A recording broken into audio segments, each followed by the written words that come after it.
Hi everyone, my name is Paul Cooper and I'm the manager of Totes and Notes. And this is the second video in the 5 clauses all of your business ventures desperately need. And the first clause all of your business ventures desperately need is the decision maker. I've got a famous clip here from George W. Bush and it's going to help us decide on who should be the decider. But I'm the decider and I decide what is best. But I'm the decider and I decide what is best. But I'm the decider and I decide what is best. Alright, so just a little bit of humor there. The main thing is any joint venture, partnership, or company, you're going to have a lot of decisions that need to be made. The earlier on that they're taken care of and you know who's responsible for what, the easier it will be. It's easier to assign duties for smaller businesses and partnerships because if there's only one or two of you, then especially if it's a sole proprietorship of some sort, then that person's doing everything. So that's real easy. Partnerships, it's a little bit harder, but again, both of you are probably going to be doing a little bit of everything.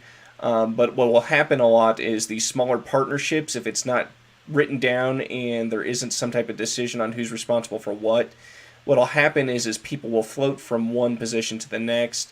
That's how you won't have the overlap that you needed or the responsibility that you need because someone will eventually assume someone else did it.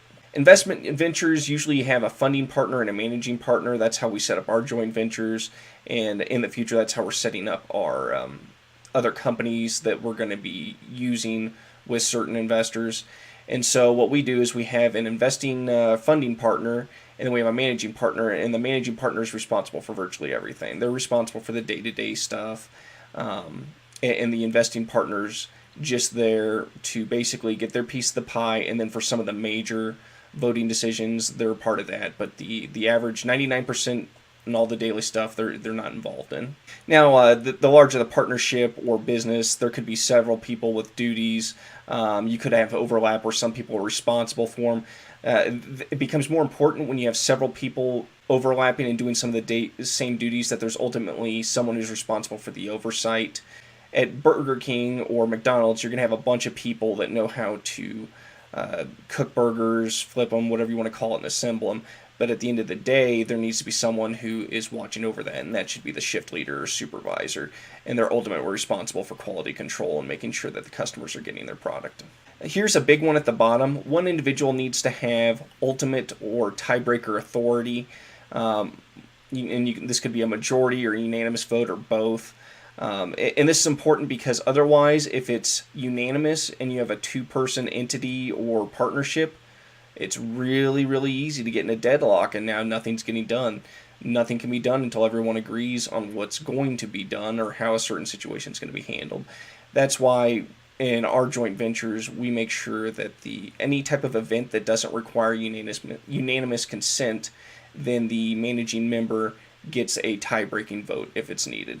But again, unanimous consent is always required for things like removing members, adding members, selling parts of the business, things like that, because you want everyone to be on the same page for most of that stuff, especially if it's just two people. Yeah, you don't want someone to be able to, like in my case, if I was the managing member and I had tiebreaker authority and we only needed majority vote, then potentially I could just vote everyone off the island, have them come in and fund, and then vote them off the island, and they wouldn't get their stuff. And so that's just not practical. It's not ethical and not legal. And so that's why you want to make sure that when you're creating some type of partnership or agreement that's included there.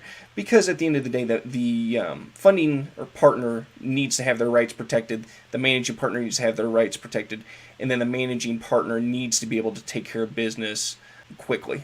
Roles and responsibilities, again, smaller ventures, managers are going to be responsible for day-to-day operations.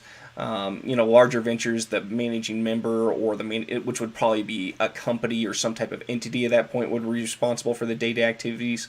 So instead of one person, it would be the whole company, and then it would be divvied up between them. You will have cases where sometimes it is a funding partner is also involved in some of this stuff. But again, if you're doing irregular things like that, you want to make sure it's clearly spelled out who's responsible for what and who ultimately has authority for it. Larger ventures and larger companies, they're going to have, roles like financing, marketing, HR operations, investor relationships. They could have a whole host of things that need to be handled, whereas a smaller company may not have as much, may not have all those things, or if they do, it's going to be a much smaller role. It may just be something that's a couple hours a week as opposed to a larger firm where it may be several people with full-time positions just to handle HR. And so that's it for this week on the first clause of all your business ventures. Next week, we'll have the second clause all your business ventures desperately need, and that'll be capital contribution. Make sure to go into more detail on that so you have an understanding. Again, I'm not a lawyer, I'm not a CPA. This isn't legal or financial advice. This is just what I've had through my experience and what I've been advised on to do. You absolutely should seek professional counsel when you're doing any of this. They'll be able to help you more than I ever could. And if you have any questions, don't hesitate to reach out, though. I'd love to help make sure that you guys have some at least basic clarity on these general items. You all have a good weekend and take care.